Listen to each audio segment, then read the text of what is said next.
12:45, having arrived, I'm going to call to order the Greater Minnesota Jobs and Economic Development Finance Division. The first bill on the agenda is House File 7. The chair will move House File 7 be re-referred to the Committee on Ways and Means. Representative Ecklund, please present your bill, and the bill should be in your packet, members. Morning, Mr. Chair, members. I want to thank you for hearing House File 7 today. It is a top priority for many of us in Greater Minnesota, and this effort has been a bipartisan one. Thanks to Representative Lehman for her leadership last year and her others' support this year. Funding this program is critically important to ensuring the future competitiveness of Greater Minnesota. Too many parts of our states, particularly rural areas, don't have a reliable service. I'd like to give, Mr. Chair, members, I'd like to give you an example of yesterday at the Rob Ecklund residence at 4647 Highway 11. My wife and I were going through our monthly bills, and we had half a dozen we had to pay. By the time we got done, because of our lousy internet service, it was about 2 hours later, being clicked on and off of having internet access at my house. Well, interesting part about this is I have three companies fiber that run, two of them run right through my yard. Well, I call it my yard, it's the right of way actually, that's where they can put it, but I mow it, so it's mine.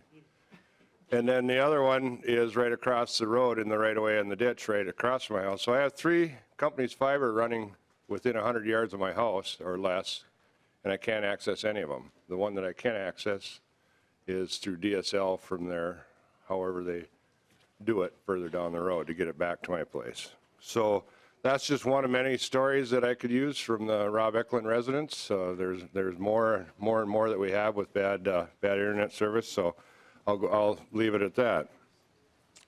We have the opportunity to make investments now that will pay dividends well into the future for every sector of our state's economy. Sectors needing it include farmers, small business, telemedicine, healthcare, and manufacturing. It is my hope that this will be the year that we finally can provide secure ongoing funding for the broadband. With that, Mr. Chair and members, we have several testifiers to talk to the merits of this bill. Representative Ecklund, we have an amendment. I would prefer to take the amendment at this time because if the amendment would go on, it might change the testimony that we're going to hear. So, Representative Lehman, I think you have the H0007, not 007, A1 amendment. So, do you wish to move that amendment? I do, Mr. Chair. Thank you. All right, Representative Lehman, I want to thank you for letting us know that the amendment was coming. As you know, we have no standing written rules in this committee, as I previously have on the other committees that I've chaired. We try to run a fair and open process, and sometimes things happen and amendments happen, and we will take them up if we have the time and the support. So, Representative Lehman, to your amendment. Okay, thank you, Mr. Chair. And I like the fact that it's numbered 007. That's kind of cool. Well, it's 0007, Oh, but wow. I'm not sure that, H0007. but the 007 works for me too. All right, well, thank you, Mr. Chair. And I want to thank Representative Ecklund for his longstanding leadership and support of broadband. And he and I sort of traded places. He was right after me last year on the bill, and it is a bipartisan effort, and that's why I really enjoy getting behind this, because the lack of broadband is not a Republican issue and it's not a Democrat issue. It's an issue, and for me, it resides here in this Greater Minnesota Jobs Committee because it really is kind of the key to economic development as we look into the future in the 21st century. It's how we are going to be connected to the world, how we are going to get our services and products around the world in a competitive way. So I have an amendment here, Mr. Chair, because last year I worked with the Broadband Coalition and the Governor's Task Force, and we last year said, let's make this a bipartisan effort. Let's just make, we need money. And they came to me and they said, we need $51,480,000. And I sort of swallowed hard and thought, well, that's a chunk of change. But then they showed me how they got to that number. And because they'd actually been asked by us, legislators, to come up with a number that they would need to get their job done. And so they came up with this number that they needed, about $51 million every biennium, to, over the course of, I can't remember what it was, I'm going to have to ask Dana to recall, but I think it was over the course of 4 to 6 years, to reach their broadband goal.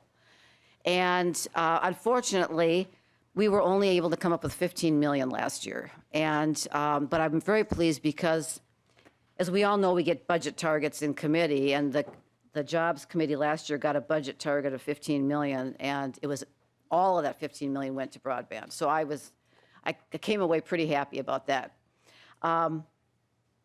Until it was vetoed. And it was like all of our work, and I could go on and on and on, but the grassroots effort behind broadband is tremendous. The committee chair actually scheduled a separate hearing for this on a different day than we normally meet because it was Broadband Day on the Hill. We filled the hearing room with people on both sides, and from all over Minnesota. And so we got the 15 million. It was vetoed. And so I presenting, Mr. Chair, an amendment today because when we heard from Dana earlier in this committee, and she was presenting the bill that we have in front of us, I asked her, I said, you know, did it hurt you to have zero funding last year? And she said, well, yeah.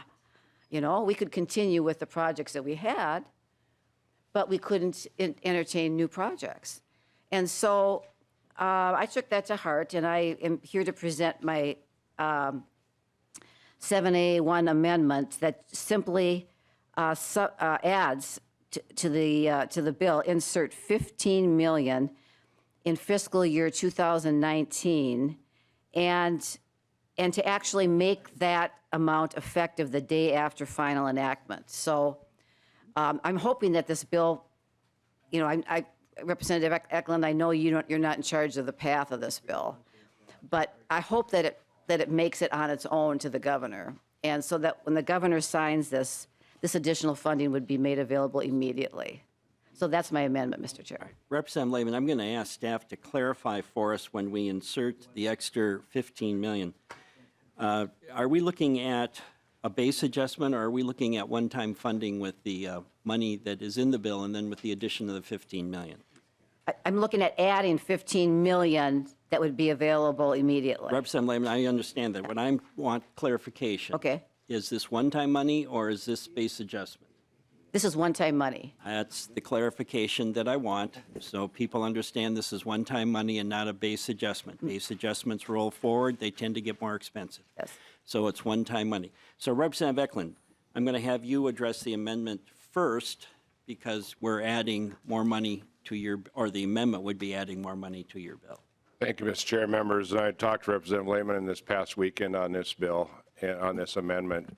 $70 million is in the governor's budget request, and that is the same as what this bill is. So at this time, until we find out better what we have going forward for targets, I would prefer us not to adopt the amendment. So Representative Ecklund, that was in the governor's first budget. I believe there's another budget coming out on the 15th of March, which, as members know, is the Ides of March, and politically speaking, somewhat dicey for politicians. But do you know if the governor is going to continue at this level in his supplemental budget, or if he was going to change? Thank you, Mr. Chair. I have not heard whether he's going to stay at this level or not at this time. So discussion to the amendment. Representative Lehman. I'm sorry.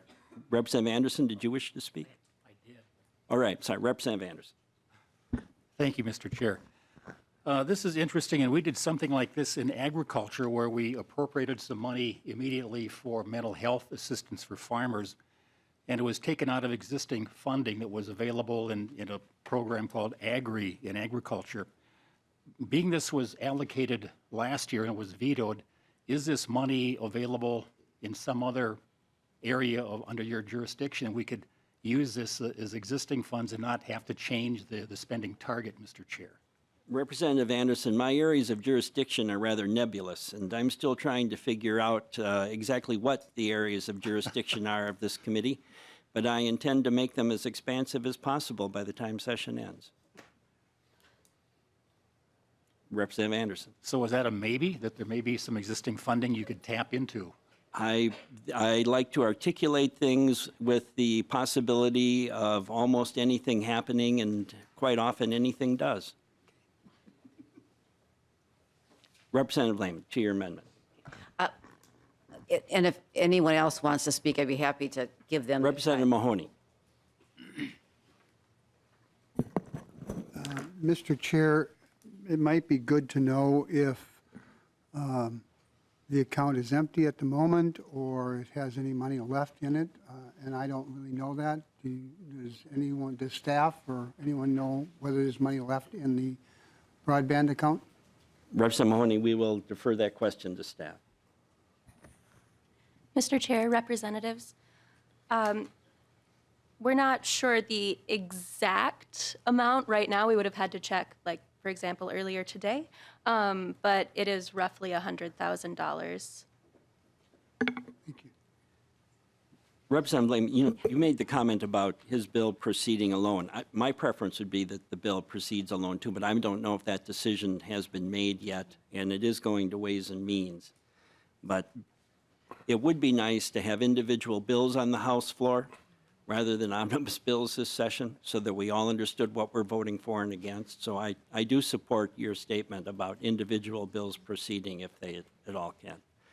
So any more questions on the amendment before Representative Lehman? Well, I'll just wrap up if there's no other questions. And I would just say this, and that is, first of all, I'd like a roll call, if I could. Roll call has been requested. Is I think, you know, and I know you don't have all the answers, and I understand that you are being very forthright and transparent when you say you don't know totally what's going to be under your purview. But it seems to me, when I look at what I think is under our purview, this is probably one of the most important pieces we can do in a positive way.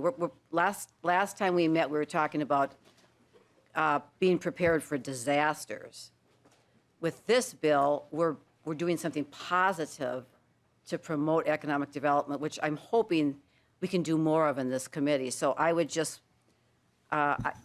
really push for a positive vote on this amendment, because I think it's a good statement from us representing jobs in greater Minnesota that this really is important to us, and we can't go a year without funding until we've finished the job. Thank you, Mr. Chair. Representative Gunther. Thank you, Mr. Chairman. You got to remember, members, that this 35 million will more than double itself by the time we get to having the broadband person back there in the corner there allocating this money.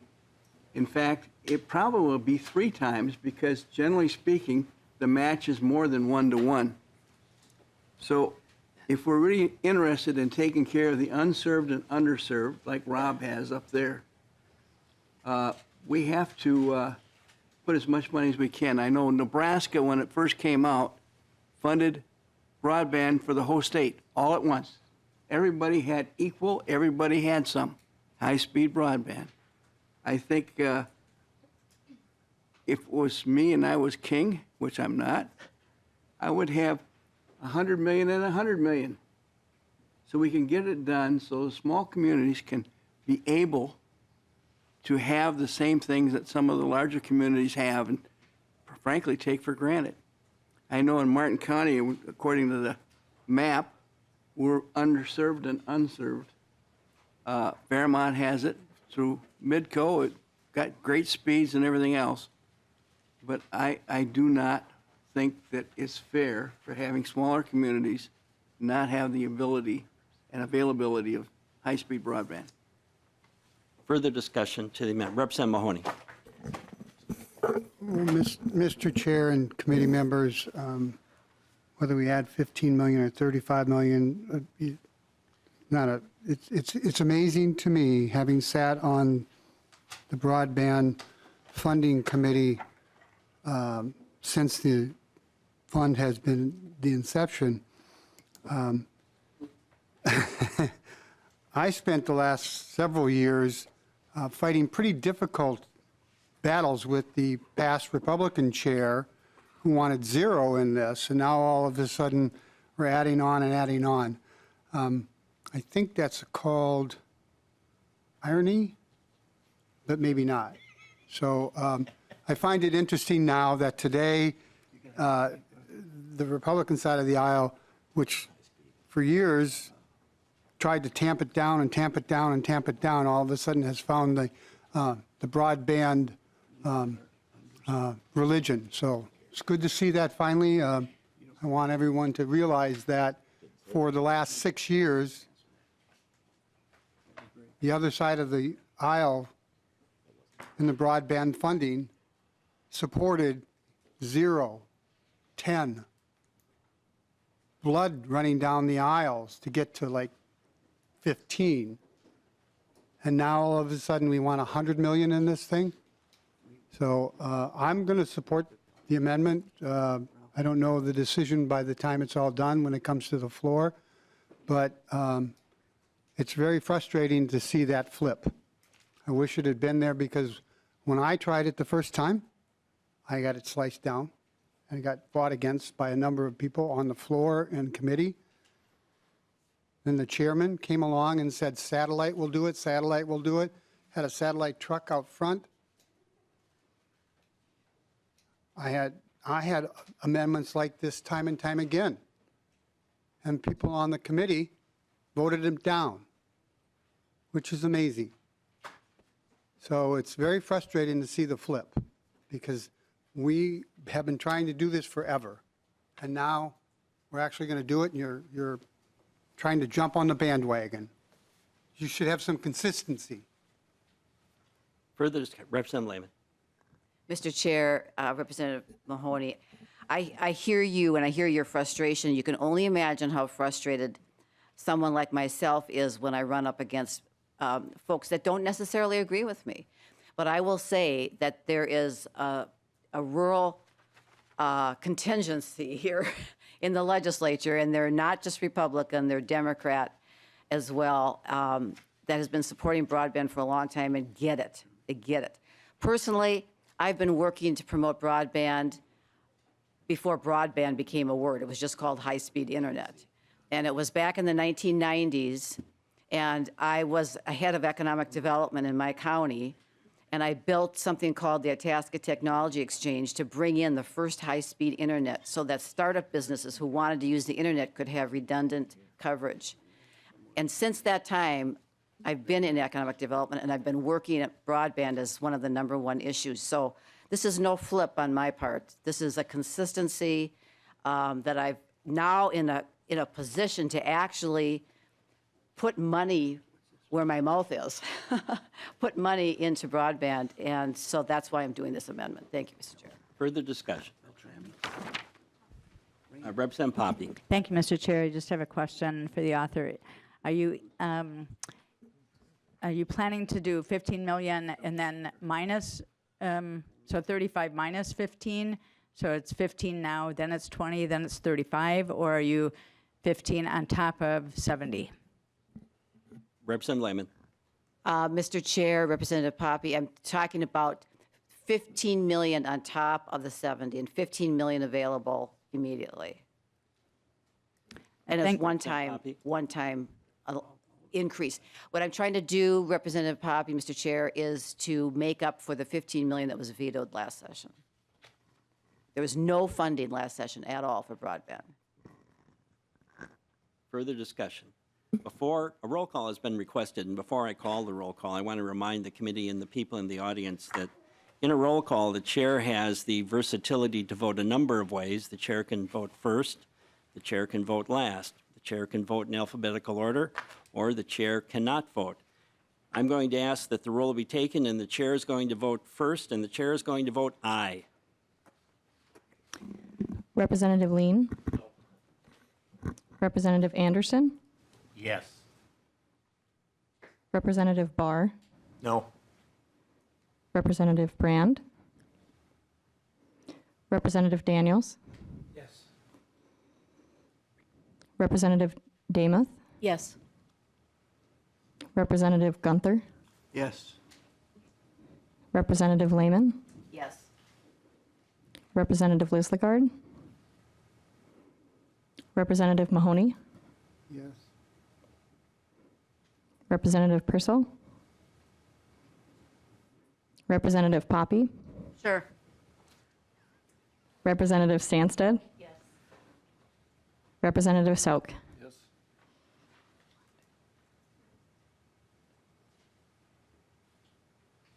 There being 10 ayes, 2 nays, the amendment is adopted. Representative Ecklund, you have a list of testifiers, or do you wish to say something now that we've improved your bill? The more the merrier on the money, Mr. Chairman, so we can start with the testifiers. But I believe a thank you is appropriate. Well, thank you. So with the, with the testifiers, Commissioner Grove, I think, is first on my list.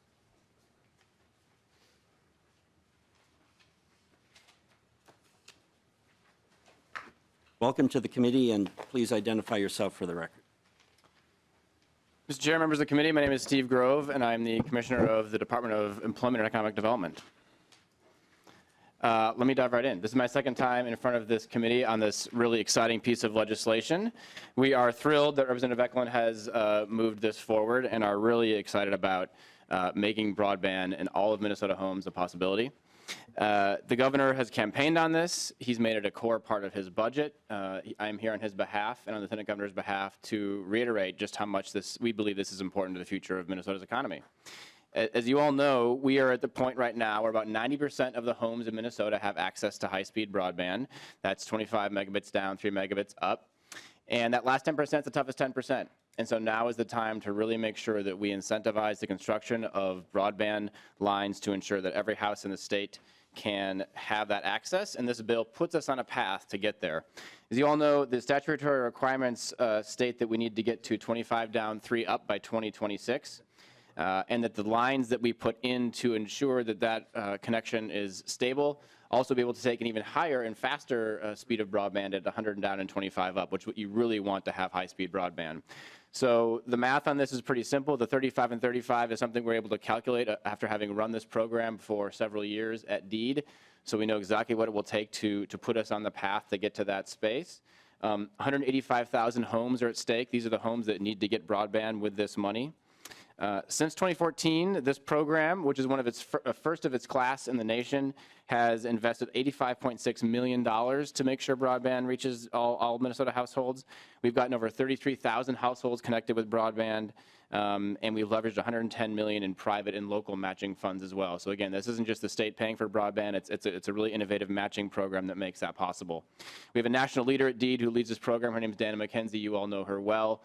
She and her team have really built a program that I think we all in the state should be proud of. And, you know, look, I think for the governor and for DEED, we think this is a critical foundational piece of making Minnesota the kind of state where you don't have to move to a metro area to succeed, where you don't have to move out of your small town to participate in the global economy, and where you can start a business, participate in a business, work remotely for a business, and just connect with the global economy right from the comfort of your own home with broadband access. So we are thrilled that this bill is making its way through the legislature. We're in full support of it, and really appreciative of Representative Ecklund for putting this bill forward and are here in strong support.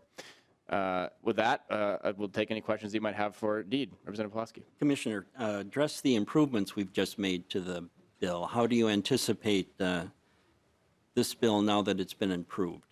So we won't take a stand on the amendment itself. To give you a sense of its implementation, if that amendment were to pass, rather than run 3 rounds for grants, we would, or sorry, rather than run 2 rounds for grant applications, we'd probably run 3 and get a shorter one in this year to go after some of the applications that are already in process to move more quickly.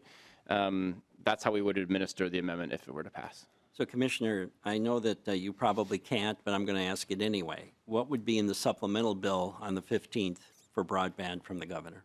Mr. Chair, it's a good question. We're actively working on that, and we'll let you know on the 15th. All right. Members, questions? Representative Saul. Thank you, Mr. Chair.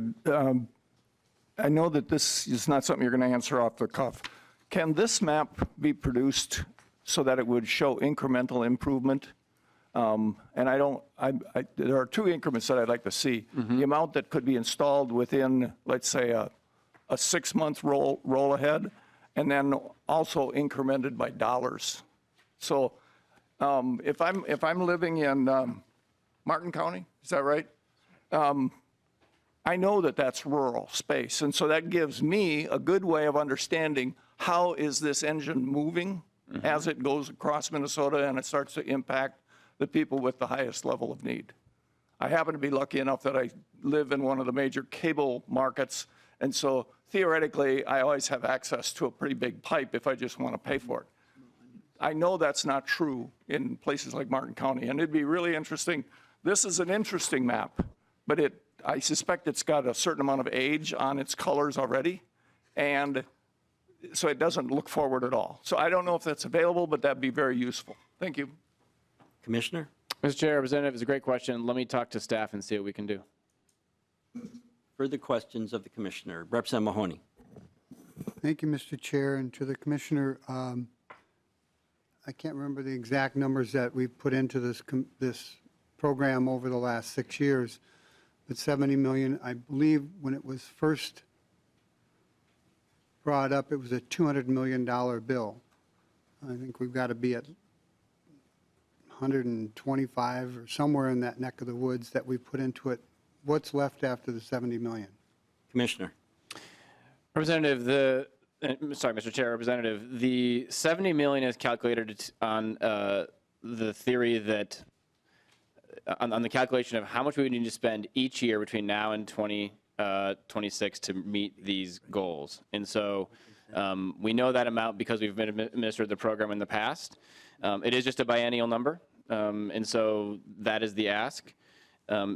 It's important to note that the 70 million alone won't finish the job, but it puts us on the right pace to finish the job based on the biennial budgeting schedule. And so that is why the number is where it is. It's calculated to make sure we're on pace, but it doesn't cover the entire 4 years. It's an ask for it's a biennial ask. Representative Mahoney. Thank you, Mr. Chair. I understood it's a biennial ask. I can't remember, having read the report more than a few years back, I don't remember all the details to it. There was a schedule. There was a dollar figure. Where are we, and when do we expect to be done with this? Is this another 70 million in the next biennium, or is it $10 million in the next biennium to come to that 200 million, or are we now going to go larger than 200 million? Commissioner. Mr. Representative, so we are at 90% of coverage in the state of Minnesota, and it will require, on pace, every year between now and 2026, 35 million spent every year. This gets us back on track to get there. 26. Representative Mahoney. So, Mr. Chair, I'm sorry, yeah, Mr. Chair, Commissioner, when it gets us back on pace for 35 million, so you're saying $35 million a year through 2026. Is that correct? Commissioner. I believe it is. Can I ask staff real quick? Dan, is that Go ahead, Commissioner. the pace we need? Yeah. Why don't you come down and just introduce yourself for the committee and take over for the commissioner? All right.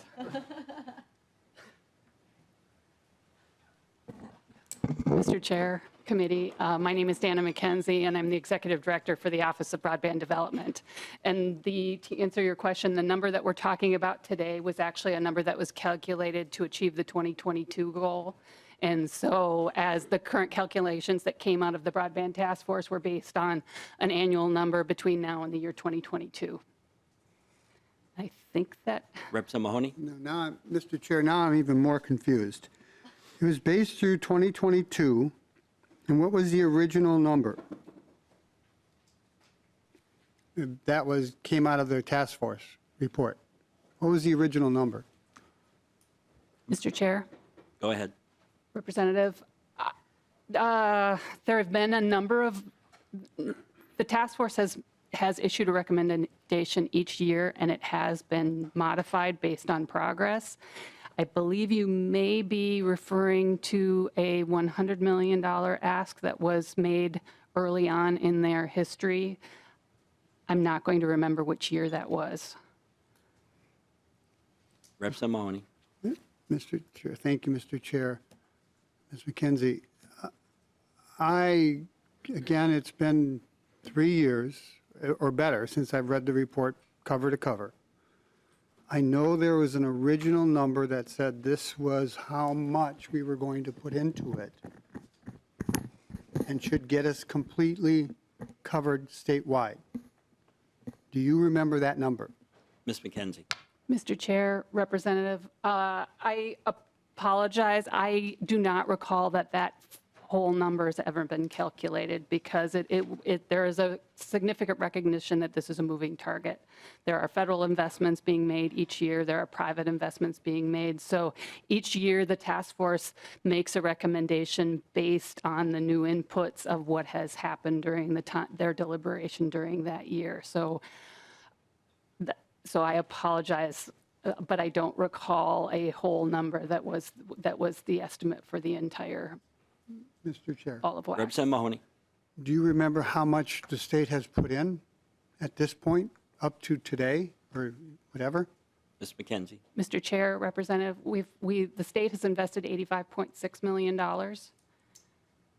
Mr. Chair, Representative Mahoney. 35 million through 26 is about $225 million, plus another $85 million.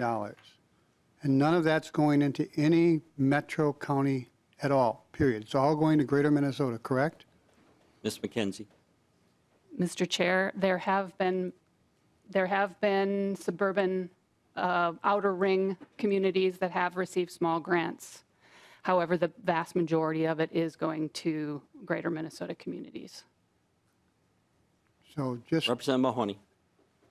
as one of the only urban members on this committee, I'm going to stand up for urban Minnesota. And having listened the last few years, all my greater Minnesota friends tell us how badly we urbanites treat greater Minnesota. I wonder how many bridges and roads we could fix with $300 million or better.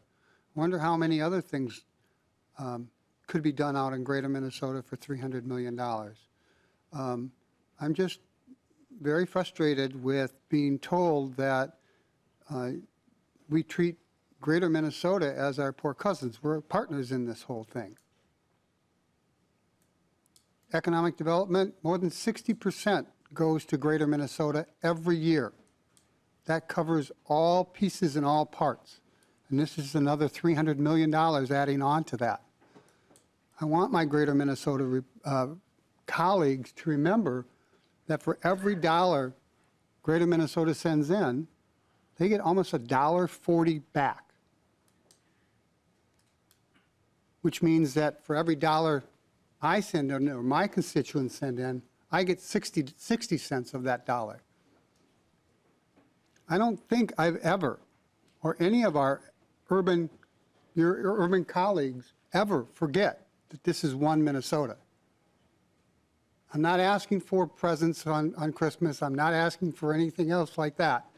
But I just get tired of hearing how much we must hate greater Minnesota and pat you on the head, because we don't. We know that when the state doesn't work, the cities don't work. Representative Anderson. You're next on my list. Gee, thanks. Mr. Chair, thank you. And this discussion is getting to be far-reaching. And yeah, each part of the state has its strong points and points that it needs assistance on. And we produce the food that people all over the state enjoy and eat. And let's just work together. My question or comment is we do projects year after year. We pick up the areas that have the highest population densities. So as we get towards the end, this last 10%, do we, in effect, increase the cost? And is the final goal to get every home in the state at some point hooked up to fiber cable? Commissioner or Ms. McKenzie, which one wishes to field it? Ms. McKenzie, I guess. Mr. Chair, Representative, the statutory goal states that the goal is to reach all homes and businesses with the level of speed at each of those years, 25 megs down, 3 megs up. There is nothing in the statute that talks about fiber optics. A lot of the projects do choose to propose fiber optic projects. but the state goal is 100% coverage. Representative Anderson? Thanks, Mr. Chair. Just a quick follow-up then. So when we finish this project, and it's been a daunting challenge, will the goalpost be raised to 100 speeds download, and will that keep increasing as time goes by? Will we ever totally finish this job? Ms. McKenzie? Mr. Chair, Representative, this is one of the reasons the state has chosen to charter a broadband task force for the last 8 years, is so that a body of experts that's outside of state government can deliberate those questions and come back with well-informed recommendations on whether or not you all should consider modifying those goals based on changing variables and changing use patterns. So, Ms. McKenzie, we have the private sector greatly involved in this broadband effort. So if we complete the entire state at a certain level, wouldn't it then be the responsibility of the private sector to continue the improvements on the network that the state has built? Mr. Chair, one of the aspects of the state grant program, and I believe it's also party to some of the federal funding, is that a sustainable business model is also part of that proposal. So yes, it is the state's assumption that there would not be the need to come back and invest again using state dollars in places where the state has invested. Ms. McKenzie, I would hope you would continually remind us of that as we proceed this session. Thank you. Further questions of the commission? Representative Lehman. Thank you, Mr. Chair. Commissioner and Dana, I think I asked this question last time and you didn't know, and I'm wondering if you have new information. You talked about the value, Dana, particularly of the task force as being this independent group of experts. Do you know if Governor Walz is planning to have his own task force, broadband task force? Commissioner, I think that one's to you. Yeah, Mr. Chair, Representative, we're discussing it now. I can't announce anything at this time. Okay. Maybe that will be, Mr. Chair, Commissioner, maybe that will be announced when the new budget is announced. Representative Lehman and Commissioner, I'm not going to disparage the almost unbelievable growth of commissions that we like to enact, but we do have standing committees of the legislature. And we have subcommittees under those standing committees. And we have budgets that work in the interim. I would hope what might be a better plan would be to use these standing committees and these subcommittees over the interim instead of creating another entity.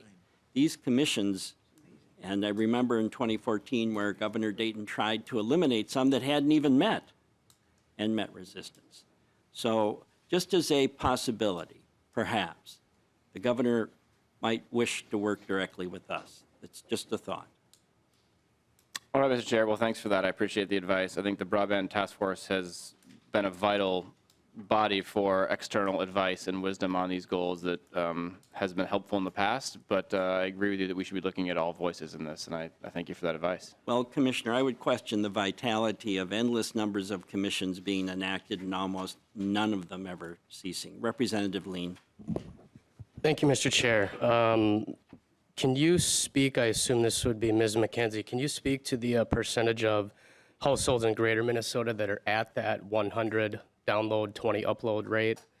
And the second question would be, when you say you're hoping that the state puts in some of this money and then you're hoping the private sector can take over and take it from there, would that be to get some of these homes that are at the 25.3 up to the 120, or just basic ongoing operating and maintenance work? Ms. McKenzie. Mr. Chair, Representative, and I wish I'd brought my numbers with me. The percentage of rural households that are connected at the 100 by 20, was that your question? And I'll have to get back to you on that. It is in the 70% range, 70 to 80%. But I'm happy to get back to you with the specific number. And as to the expectation, the program does not have baked into it a specific expectation that a budget submitted for a 25x3 project would be sufficient to upgrade it to specifically 100 by 20 meg service. However, the financial plan that is submitted does take into consideration that network is scalable to 100 megabit service as is required by law. Representative Lean. Thank you, Mr. Chair. So then what I'm hearing, I guess, is that you don't necessarily have plans within the budget request to move up to the 120, just that the projects that are laid out at the 25.3 have the ability to be scaled up? Mr. Chair. Ms. McKenzie. Representative, correct. That is the way it's laid out in law, and that is what we contractually agree to with the project execution team. Okay, thank you. Further discussion? Commissioner, Ms. McKenzie, thank you, and I'm sure we'll be revisiting this as we proceed. Thank you. Thank you, I'm Mr. going Chair. to vary the testifiers. I think Vince Robinson wanted to be next after the commissioner. So, Mr. Robinson, you wish to come down? Welcome to the committee, and please identify yourself for the record. Thank you, Mr. Chair, members of the committee. My name is Vince Robinson, and I'm the owner and president of Development Services Incorporated in Ivanhoe, Minnesota, and I also serve as the executive director for Lincoln County Enterprise Development Corporation, which is a nonprofit organization that's funded by local units of government, and we provide development services for entrepreneurs, businesses, and communities of Lincoln County. So I'm pleased to be a member of and represent here today the Minnesota Rural Broadband Coalition.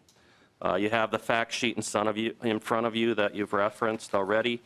The Broadband Coalition is made up of more than 80 organizations, and these represent a very broad cross-sector of our state, including local governments, education, agriculture, Main Street businesses, manufacturing, healthcare, cooperatives, telecoms, and others. So, you know, it's not just one voice speaking about this broadband issue. It's coming from all sectors of our state, the importance of this. So House File 7 is that you're discussing today is our top priority for our coalition. Fund the fund is what we need to do in order to meet these goals. We appreciate the work that Representative Ecklund and many of the other House members have done in supporting this legislative initiative, and we certainly thank you for hearing the bill today. Lincoln County is a small, rather sparsely populated county in southwest Minnesota. You know, it's a beautiful place, many lakes, rolling hills, thousands of acres of farmland and grassland. People come there for recreational amenities all the time, hunting, fishing, camping, much more. It's also home to the largest concentration of wind turbines in our state. Unfortunately, however, we're also one of the most economically disadvantaged counties in the state. We have an aging population. We have not a lot of high-paying jobs other than agriculture, which, as you know, has its ebbs and flows. But what we do know is that we're never going to prosper as a county unless we can get the broadband that we need. We have to have access to markets outside of our area, and we have to have information coming in from outside. Our students need this. You know, we have students that live a ways from school. They can't even do their homework in many of our homes because of the broadband lack. We also need it for healthcare. I happen to serve on one of our local hospital boards, and we talk all the time about the changes in healthcare and healthcare delivery, and how it's not going to be too far into the future when you're going to have broadband accessible in your home if you're going to be able to communicate with your doctors and other healthcare professionals in a way that's meaningful. We also have telecommuter workers who are having problems, lots of problems, trying to work from home. And this is one of, as you know, fastest growing sectors of our workforce is telecommuters. And we want to have the opportunity to have those types of opportunities in Lincoln County. And certainly we talked about farms. Farming is one of the fastest growing technology businesses there are. When I say fastest growing, I mean fastest changes in technology. And my farmer friends are way ahead of me when it comes to understanding how technology works, and yet they need to have the access in order to be successful. And our local government, it's needed to provide emergency services and other things. Currently, we have a local telecommunications cooperative called Interstate Telecommunication, Telecommunications Co-op. And they have been working with our county commission to come up with a plan to do internet, fiber to the home throughout our county. They currently serve with telephone services in the western half of the county. They would also like to extend this fiber network to the eastern half of the county. In order to do that, it's an $8.5 million project. So when you talk about the cost of this last 10% in geographically difficult areas like ours and a little bit more sparsely populated areas, it does get expensive on those last miles. So $8.5 million to have a project that's financially feasible. They said that they could come up with $2.5 million. So they came to our county and asked for $6 million. Our county commissioners are trying to figure out how to make that work in a county of 6,000 people. You can imagine that, you know, half of that would be a huge commitment from our county. And so we are interested in having this broadband border-to-border fund so that we can take advantage like the rest of our neighboring counties have been able to do with some of the funding that's available. This border-to-border grant program, as you've already heard, is essential to meeting the goals of the state to have 100 by 20 by 2026 or 25 by 3 in 2022.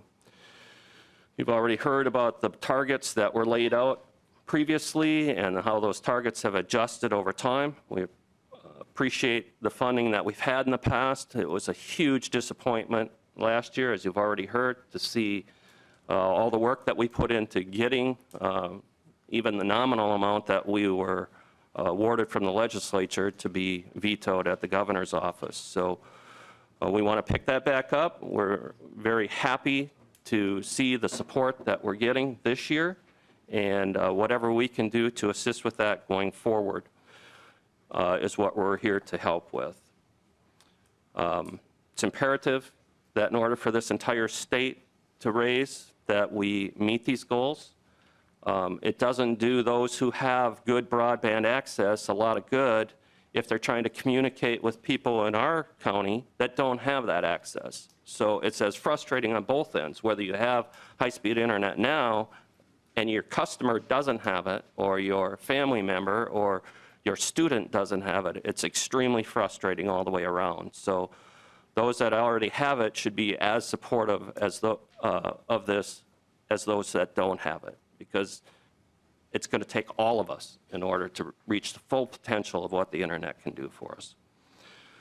So whatever we can do to assist you in helping to make this happen, that's what we're here for.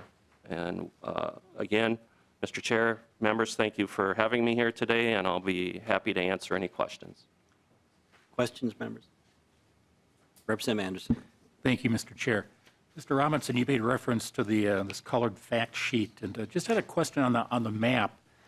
There's an awful lot of red showing there, which indicates less than 50% have high-speed broadband, and yet in the text it says it's about 80%.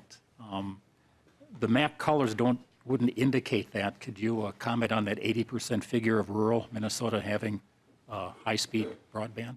Mr. Robinson. Mr. Chair, Representative, so I think Dana, as you've already heard, is the map maker. So I would refer some of those questions to her. But what I can say is that there are areas that do have access if it's affordable, which in many cases it's not affordable. And that's one of our other goals, is to not just have access to, doesn't do us much good if it's $300 a month and our people can't afford it. So there are sectors within here that do have access. However, you know, when you start to drop below 50% of the residents having that available to them, that's really what this map is indicating. There are pockets that have it, and so when they talk about being down to the last 10% of the population, they are dispersed throughout these red areas. Further questions? Thank you. Thank you. Next on the list of testifiers is Monty Morrow. Welcome to the committee, and please identify yourself for the record. Good afternoon, Mr. Chair. Monty Morrow with Nuvera Communications. Mr. Chair, members of the committee, thank you for having me. I am the Legislative and Regulatory Administrator for Nuvera. Nuvera is headquartered in New Ulm, Minnesota. We are a rural telco. We have operations that span from as far north as Litchfield, Minnesota, to as far west as Springfield and Redwood Falls, to as far south as Aurelia, Iowa, to as far east as the Goodhue-Mazeppa areas, which is over by Red Wing and Rochester. I'm here to speak on behalf of what it's like to be a service provider to participate in this process, in the grant process, and just give you a brief history of what we've done. In 2015, and you're going to have to forgive my years because the grant applications and the grant implementation years tend to fall on different years depending on when the grant is awarded versus when you're actually plowing. So in 2015, the first year, we didn't do it. We took a wait-and-see attitude to see how it went and what happened. In 2016, we put in an application and were awarded for the Goodhue area. We put in 39 locations. In 2017, we built in Belchester, Hanska, Minnesota, which is just south of New Ulm, and Mazeppa. We had a grant goal for those three builds of 370. We actually ended up putting in 409 locations. And the reason being is when you start to build these locations, engineering-wise, things don't just go down a road. Sometimes when you have reached a certain node or cabinet with fiber, it's easy to come backwards, or it's easy to extend past that. 409 locations that year was a lot of territory. And you understand that when you go out and drive around and look at those locations and you start counting 409 rural locations and 409 farms, that's a lot of territory. In 2018, we are in progress from that grant period, and that's we are going to be putting in at least 110 locations in the White Rock area and 47 more in the Hanska area. What's interesting about the grant process and the grant applications are, as a service provider, some of the toughest places to build and justify make really good applications. And that's fantastic because the places we're building to are the toughest spots to get to. So it's fantastic.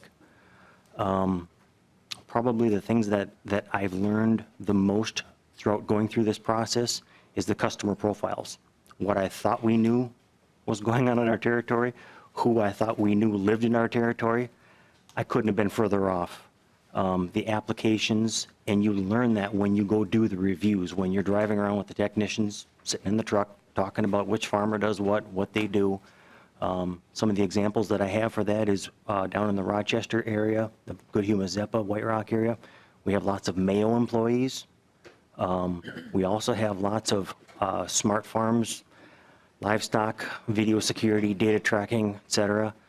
By trade, I'm a what I like to call a reformed engineer. I thought I knew complexity, having worked on railroads and airlines. Those farmers are incredible nowadays what they're doing. The obvious benefits to education, I mean, everybody that's going to testify in front of you will talk about that, and we all know that. I also learned that when we were doing a site visit last year, we're doing a lot of remote management. There's a large hydro dam down in the Zumbro River that RPU is using that service for now that it's built there. The files, what ordinary contractors do,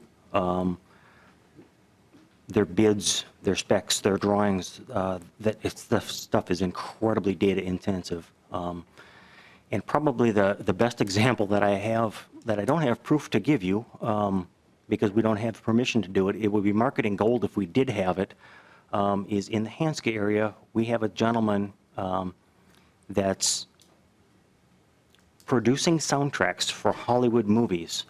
And he either works out of New York or he works out of Hanska at his mother's home. And when he's in Hanska, he's uploading terabytes of information for these things. They're major Hollywood blockbusters. There again, it would be marketing gold if I could get permission to use that, but I can't. The individual's private. But that's a good example of what's happening out there that, quite frankly, I had no clue of what was going on. The next thing I'd like to talk about is the Office of Broadband Development, the DEED staff. The application process, oversight, responsiveness, thoroughness is something to behold. I think that there's a lot of folks that should be modeling themselves after what these folks are doing. It starts, like I said, with the application. During the closeouts, there's personal site visits. Those folks, they jump right in our trucks and they ride around.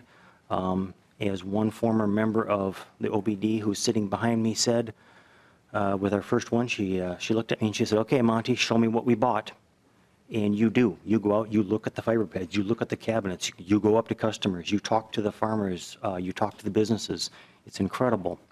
To follow up on that, there's another element where the folks from Connected Nations do the mapping and the testing.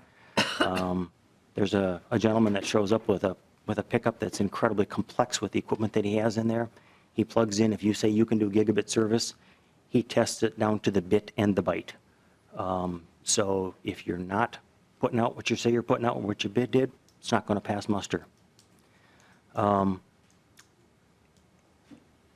also serve on the Minnesota Telecom Alliance. I'm the chair of the regulatory committee for that organization. And as a bonus of that, I get to sit in on what they call a state execs meeting. So every year these folks get together. They're from as far west as Montana, Wyoming, the Dakotas, Minnesota, Iowa, Wisconsin, Illinois. And they sit down and they're all, what they're doing in now is they're using what they've dubbed the Minnesota model. It's very successful. They're all trying to mimic this model. It works. They're jealous of it. It starts with you folks. It starts with the legislatures. Our Office of Broadband Development, they're trying to get that going in their respective states and mimic that. The providers are all trying to go through the same process regarding the applications and the certifications. And the bottom line is our customers and your constituents are the winners. I'd like to dovetail off something that Representative Gunther said a little bit ago when he talked about the grants and the matching of it. I have stats, if you want to hear them, of what an ordinary grant looks like, yet what the build cost truly is for these locations. Be more than happy to go through that. That's all I have. Thank you for your time and most importantly, your support. Mr. Chair, I'd entertain questions. Thank you. Questions, members? Thank you very much. I'm going to remind the testifiers, I have 6 testifiers, and we're supposed to adjourn the meeting at 2:15, so if we can stay within about 5 minutes, that would help. And I see I have 2, I would hope these folks are from out of town, but John Warner's next, Mayor of City of Rice Lake. Mr. Warner, welcome to the committee, and please identify yourself for the record. Mr. Chair, committee, thank you very much for the opportunity to speak. I represent a small community, not unlike any other small community in this state. We're right now estimated at 4,100 population.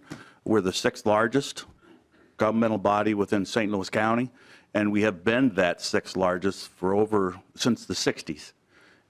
We are a new city in that we incorporated in 15. We have been operating under urban rules since the 60s again. All of that being said, the problems that we experience are not unlike any of the other smaller areas, whether it be a township or whether it be a city.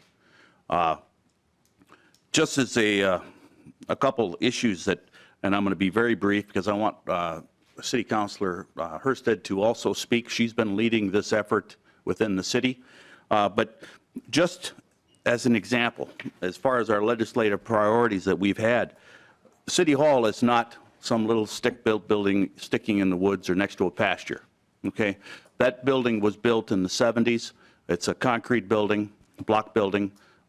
fully functional, operates staff that we have as a township, now as a city, very viable, but you would swear to God it was on the far side of the moon when it comes to broadband. We have 4 staff in there, and anytime that they want to do something, click the button and go get a cup of coffee. We have been hitting our head against the wall in reference trying to get providers that would do service to us, and these are just 2 numbers, and we had just had this done. We have a download speed of 1.25, and we have an upload speed of 0.65. And when you're trying to run a community, whether it be a township or as a city, it's next to impossible. The city hall is in the middle of our 32 square miles. We are right on the fringe. We're less than 4.5 miles from downtown Lake Superior with Duluth. We're next to the university, so we have an awful lot of university students that live within our community. We also have an extra large amount of medical personnel because of the staffs that are being brought in, and they're required to live within certain distances of their hospital as far as their response times. And so that's why our growth is what it is, and it has had numerous building applications in the last 2 years. But again, broadband, high-speed internet, being able to talk to anybody. It's been frustrating trying to get companies to respond to our needs. Our citizens have continually complained about the issue of not having broadband in any way, shape, or form. And again, we have a number of that try to work from home, but they end up having to commute back in, either into Hermantown, the air base, or into Duluth. With that, if there are no questions from me, I would like to invite Councilor Hurstead to continue with more specifics. Mayor, any questions of the mayor? No, thank you. So then next on the list. Thank you. Ms. Hurstead, welcome to the committee, and please identify yourself for the record.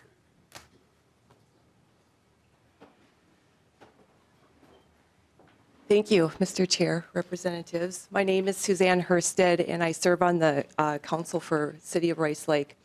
And I appreciate the opportunity to voice our support for House File 7 and add to Mayor Warner's testimony in highlighting the need that the city has for improved broadband infrastructure and the numerous benefits that state broadband grant funding could have on the city of Rice Lake. I'd like to thank Representative Ecklund for his leadership on this issue and to the House of Representatives for making full funding of the border-to-border broadband grant program, making it a top priority this session. Our immediate focus was to bring broadband to our city hall, which is located in the northern portion of Rice Lake. If we could figure out a way to bring high-speed internet to our own building, we felt the solution for high-speed internet for all of our citizens was close. Some examples, each year Rice Lake holds our local Board of Equalization meeting at the City Hall. It's an important time for the taxpayer to challenge their estimated market value on their home. St. Louis County tax assessors, along with Rice Lake City Council, will hear all taxpayers who wish to challenge their tax assessment. St. Louis County has several online sources that they use to guide their discussions. Each of them, 3 to 4 computers, all trying to access our network, and they all experience downtime. This is difficult for all of us to explain to the property owner their assessment when all the computers are frozen. The mayor had already discussed our speeds that we like to brag about. We've done the speed test in our city hall. And once again, 1.25 download, 0.65 upload. Our city hall staff experiences very slow internet. It's very difficult to submit online applications, downloading a large report, or more than one user accessing the internet at the same time. Lack of access continues to be an issue and is hindering economic growth in the city. Here are some of the stories that we hear from our residents. We we get phone calls, and I just spoke with our city staff before we left this morning about those phone calls. Are they still coming in? Are we still hearing from residents about broadband? What are their issues? What do they want it for? And so there seems to be an uprise of employers asking for their employees to work from home. We've heard that before. It is happening in Rice Lake. Because the internet is so poor or unavailable, residents are paying a lot of money to receive dish service or some other type of service to get that internet to their homes. Businesses are not interested in locating in some parts of Rice Lake when they hear that reliable internet is not a possibility. Home businesses have to find expensive alternatives to make it work. Some of our schools are sending their kids home Chromebooks. My son is a 5th grade student. He gets a Chromebook to take home. All his homework is done on a Chromebook. These families have to stay after school or find other ways to complete that homework. Other families would just like to join in the latest technology, like home security systems that run off of Wi-Fi, online shopping. If you have a home business at home and you want to order up car parts, what does that look like? More and more people are doctoring online. Did you know that you can send a list of your symptoms to your doctor and they can respond back to you via online? They can charge you a little copay instead of going to the office. Entertainment is always on the list, but it's more than that now. Having dependable high-speed internet has become a necessity for a lot of folks. One experiment or one company that we had asked to come to look at extending services just to our city hall. Now, our city hall is located 1 mile north of where a private company charter stops. And so we're looking, okay, what's it going to cost to just push those lines 1 mile? So our figures are a little old because we had started this back at the beginning of 2017, but we're looking at almost a 6-digit figure just to extend the broadband 1 mile. Now, Charter was not able to do that for us because we don't have 30 users in this stretch of a mile. So Rice Lake, we have a lot of frontage. We are very rural in character. And as you head north is when we lose that density that makes it more appealing for private businesses to invest in our city.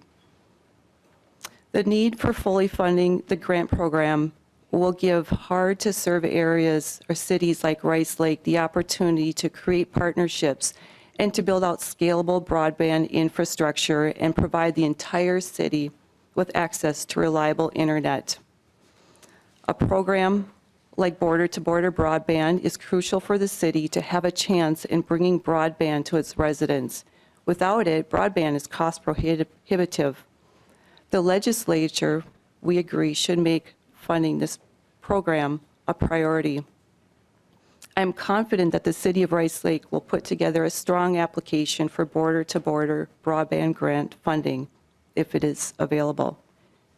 Thank you for this opportunity, and I'm happy to answer any questions. Questions, members? Thank you, Ms. Hurst. Thank you. Next on the list, Daniel Lightfoot, League of Minnesota Cities. Well, good afternoon, Mr. Chair, members of the committee. I will be very brief. My name is Daniel Lightfoot with the League of Minnesota Cities. The League of Cities is a statewide association of 833 cities across the state of Minnesota. And you heard from one of our members just now, the city of Rice Lake, the newly incorporated city of Rice Lake as of 2015. And on behalf of our members, I appreciate Representative Ecklund's leadership on this issue, as well as Representative Lehman and Representative Mahoney's work on this issue as as well in the past.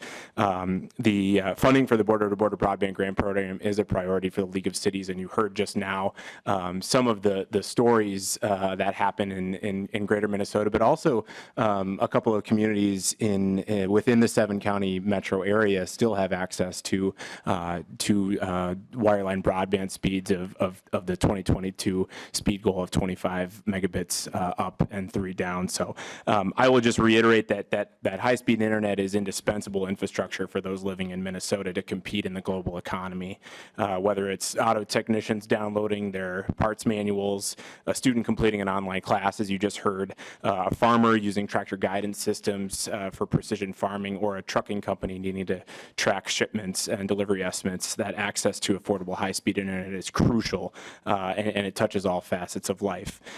Cities, especially in greater Minnesota, continue to broaden their local economies to compete in the global economy, and they must be able to scale up quickly and connect online to be competitive. Broadband means jobs, it means education, it means healthcare, and the program is crucial to connecting those hard-to-serve, lower-density areas to broadband infrastructure.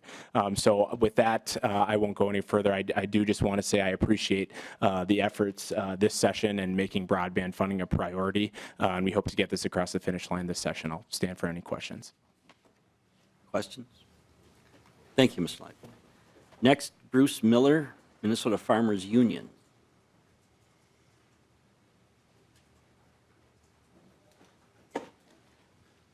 Welcome to the committee, and please identify yourself for the record. Thank you, Mr. Chairman. My name is Bruce Miller. I'm here with Minnesota Farmers Union. I want to thank Representative Ecklund for bringing this bill forward.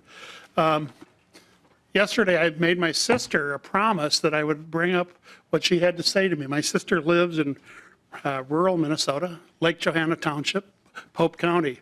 And I told her what I was doing today, and she said, well, would you please tell the committee that I have a question. If we can talk to the people on the moon when they're there, and we can follow a rover on Mars, why can't I get high-speed internet? I thought that kind of bridged what I had to say today. Secondly, I had asked Ann Schwagel from Big Stone County, Browns Valley in particular, if she could testify today. Ann lives 3 hours west of here, you know, where the bump goes out into the Dakotas. That's where Ann lives. She couldn't make it today, snow. So she sent a note, and I'm going to cover most of this as a part of my testimony and then be very briefly at the end. Ann says, I am an organic grain and livestock producer in Big Stone County along the western border of the state, where I farm with my husband and 2 young children. We are fortunate to be in Big Stone County, which was a recipient of a border-to-border development grant for high-speed internet in 2014, and we had fiber optic broadband internet installed in our farm in 2017. Prior to that, the internet service at our farm was spotty at best. Having access to high-speed broadband internet through my local telephone cooperative helps me as a farmer and small business in a myriad of ways. Everyone in this room knows that the farm economy is in year 5 of a 3-year turndown. Broadband allows me to maximize my income potential by giving me up-to-the-second market information and commentary to make the best possible grain marketing decisions. Furthermore, having reliable internet access allows me to market meat raised on our farm directly to consumers via our website, cloud-based software, and in turn allows me to capture a market premium that would be otherwise unavailable to me. I am also able to access the latest agronomic and statistical data so I can make the best decisions on my farm. This may include crop variety trials, new farming techniques, or equipment on the market, or for my conventional farming friends and neighbors, the latest herbicides and pesticides. Lastly, I can seamlessly order parts and supplies for the farm. I'm a better farmer and business owner with reliable internet access. Along with the immediate benefits to us as small business owners, we benefit as a young family with access to high-speed internet. We are able to access our health records and have video visits with our doctors, saving our family a 60-mile round-trip visit to our doctor with non-emergent issues. We have done this before in the 1930s with electricity and the 1950s with the telephone. At the time, companies said it would not be profitable, but they were proven wrong. There are currently companies who want to bring high-speed broadband to rural Minnesota, but need the granting partnerships with the state to cash flow, bringing it to sparsely populated areas. I can't say enough how transformational this public-private partnership has been to our corner of the state. It is the best of America, a little bit of government help combined with entrepreneurs to lift the whole state, and I urge you to support this bill. I think Ms. Schwagel represents well the membership of Minnesota Farmers Union. Listening carefully today, and when it comes to questions of speed, you can't have high enough upload and you can't have high enough download. You can't do business with satellite trucks, and you can't do business with anything less than high-speed broadband. Farmers Union has had full access for internet as a priority for a number of years. Let me just say that this is a lot like the telephone companies and especially the electrical companies. Not long ago, I talked with an older member, actually old member of Minnesota Farmers Union, and he told me he remembers the day that the electricity poles came across the hill and his parents sat and cried. We're at that point with high-speed broadband internet. This is not a luxury. This isn't people sitting around watching Netflix, although yesterday would have probably been a perfect day to do that rather than driving around. This is access, and it's a way of life. We can't let farmers be left behind. And for us, when are we done? When are we successful? When every farmhouse and every farm in the state of Minnesota has access to high-speed broadband. That's when we'll be successful. Mr. Chairman, I thank you for the opportunity to testify. Minnesota Farmers Union will continue to follow this bill, and we thank Representative Ecklund for bringing it forward and for this whole committee for paying the kind of attention to it that you are. So thank you very much, and if there are any questions, Mr. Chairman, I'd be happy to answer them. Questions, members? Seeing none. Thank you, Mr. Miller. Thank you, Mr. Chairman. Next is John Dukish, Minnesota High Tech Council.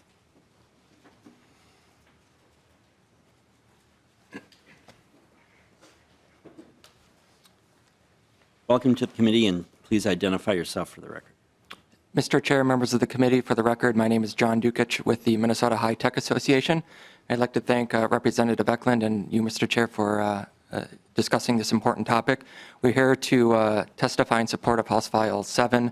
I'll keep my comments extremely brief. You have a letter from MHTA in your packets outlining our position on this issue, but I just wanted to reiterate the things we've heard from previous testifiers today. You've heard about the highlights of the grant program and the statistics and the impact that that's had on the state. You've heard about the impact of broadband or lack thereof and the challenges that presents for folks across the state. And I think the thing that's been clear is that broadband opens doors of opportunity for educators, students, businesses, and residents as they connect with telemedicine and market opportunities across the globe. So funding the grant program is really a critical way to help close Minnesota's digital divide and provide opportunity for every Minnesotan. And with that, Mr. Chair, we ask for your support. Thank you. Questions, members? Thank you, Mr. Dukic. Last on my list is Steve Fensky, Minnesota Association of Townships. Welcome to the committee, and please identify yourself for the record. Thank you. Mr. Chairman, I'm Steve Fensky with the Minnesota Association of Townships. It's about 1,800 townships throughout the state, and you can kind of see their outlines on that map you have. They're the small boxes within the counties. And I'm here, first of all, to say thank you to Representative Ecklund and all the co-authors on it. You've heard all the reasons. I think everybody's sold on how important broadband is, but what you may not understand is the feeling that members, our members get. One is the feeling of they can't do anything about this problem. This program has helped them see something, see that there's action being taken on it, and we appreciate the help. Appreciate the 70 million. That's a level that really brings this program back to what we had a couple of years ago. It treats it seriously, and it makes a serious effort to reach the goal. And the additional 15 million. Everybody kind of felt like the rug was pulled out from us last year at the end, because this one really feels like it's bipartisan. It had a lot of support. So thank you, and I'll leave it at that. Thank you, Mr. Thank you. That's the last on my list. Is there anyone else who wishes to testify? Seeing no one else, then Representative Ecklund, summary. Thank you, thank you, Mr. Chair and members. I think we're hearing a common theme here. Up where I live in International Falls, United Healthcare Group has announced that they're closing their processing center, but they're not laying anybody off. They want them all to work from home. It's kind of interesting. I had a constituent call me and ask me about selling her house because she likes her job, wants to keep working, but where she lives, she's not going to be able to keep her job. So she's actually probably looking for moving out in the rural part of Coochin County into the city of International Falls where she can get reliable broadband through her cable provider. Mr. Chair, we heard a lot of stuff here. Where I'm from, northeastern Minnesota, we've had a traditional three-legged stool, timber, taconite, and tourism. And I started talking about this when I first started looking at this office a few years ago. And we need to make that traditional three-legged stool into a four-legged stool and add technology. And I'm sure every other community's got some kind of similar lingo that they use. But that's what we use in northeastern Minnesota. And my final comment is I think we need to make it like rural electrification was, make it a requirement, not an option. So I appreciate the support. I appreciate the time in front of the committee, and I'll stand for any final questions. Any final questions? Seeing none, then I will move that House File 7 as amended be re-referred to the Committee on Ways and Means. All those in favor signify by saying aye. Aye. Any opposed, nay? Motion prevails. Thank you, Representative. Thank you, Mr. Chair. We have some minutes to take care of, members. We have, I'm going to move to reconsider the minutes of February 13th, 2019 because of a formatting error. And so I would like support of that motion to reconsider. All those in favor signify by saying aye. Aye. Any opposed, nay? So the minutes are before us. Then Representative Lean, would you like to move those minutes? From the 13th. Mr. Chair, I move that we approve minutes from February 13th. Any discussion? Seeing no discussion, all those in favor signify by saying aye. Aye. Any opposed, nay. Motion prevails. Representative Lean, I think you have another motion on the February 27th, 2019 minutes. Mr. Chair, I move for approval of the February 2017, 29 minutes. Any discussion? Seeing no discussion, all those in favor signify by saying aye. Aye. Any opposed, nay. Motion prevails. Representative Lean, I think you have another motion for us for the March 6, 2019 minutes. Mr. Chair, I move for approval of the March 6, 2019 minutes. Any discussion? Seeing no discussion, all those in favor signify by saying aye.